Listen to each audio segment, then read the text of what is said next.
Welcome to Tripura Info News Update. Making a breakthrough in investigation, the West Agartala Women's Police Station this morning nabbed the suspected culprit in the murder of housewife Anamika Acharji in a flat in the Durga apartment of Durga Chowmohuni area of Agartala. It was on the morning of May 15, Thursday, that the bleeding dead body of Anamika Acharji with severe head injury had been recovered from her flat after her husband Shantanu alias Rahul Bhattacharji, an officer of the Axis Bank, had left by his motorbike for Bologna. The police had initially registered a case of unnatural death but converted it into a murder case after obtaining the post-mortem report as well as by examining the CCTV footage. Before that, the case had been handed over by West Agartala Police Station to the Women's Police Station. Police sources in the Women's Police Station did not reveal much but indicated that Sushanta Roy, resident of another flat in the same apartment, had been spotted entering and exiting from Anamika and her husband's flat after the latter had left for Bologna by motorbike.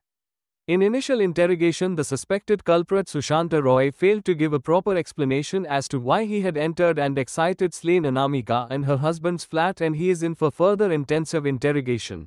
Sources said that culprit Sushanta Roy had been trying for a long time to get close to Anamika but was always rebuffed. It was on Thursday morning that he had made a last-ditch desperate attempt and, when rebuffed strongly, he murdered innocent Anamika but hitting hard on her back.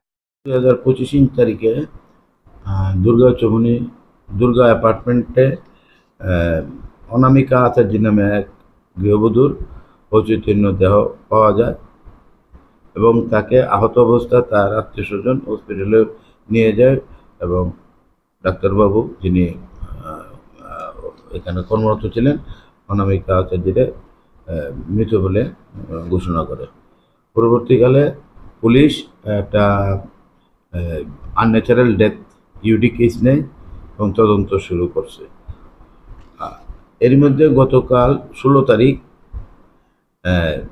অনামিকা আচার্যের পিতা মৃণাল আচার্য পশ্চিম আগরতলা থানাতে একটা FIR করে, যেটা number হলো West Agartala PS case number 50 of 2025 under section 329 subsection 4 and 103 subsection 1 of BNS।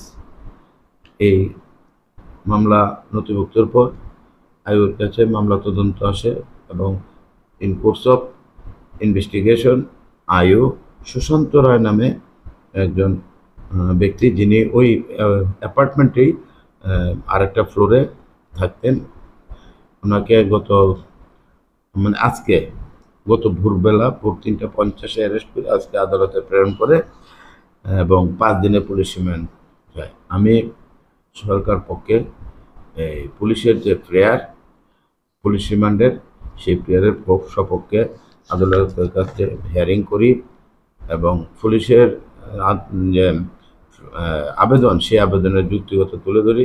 আদালত শুনেছেন এবং উভয় পক্ষে আসামি পক্ষে যিনি উকিল ওনাকেও শুনেছেন। উভয় পক্ষের বক্তব্য শোনার পর আদালত সুশান্ত রায়কে আগামী 22/5/2025 পর্যন্ত পুলিশ রিমান্ডে, অর্থাৎ 22 তারিখ তাকে প্রোডাকশন করা হবে আদালতে। 5 দিনের পুলিশ রিমান্ড দেওয়া আদালতে এবং পুলিশও 5 দিনের পুলিশ রিমান্ড চেয়েছিল। Subscribe to Tripura Info and press the bell icon so that you never miss any latest updates and news on Tripura.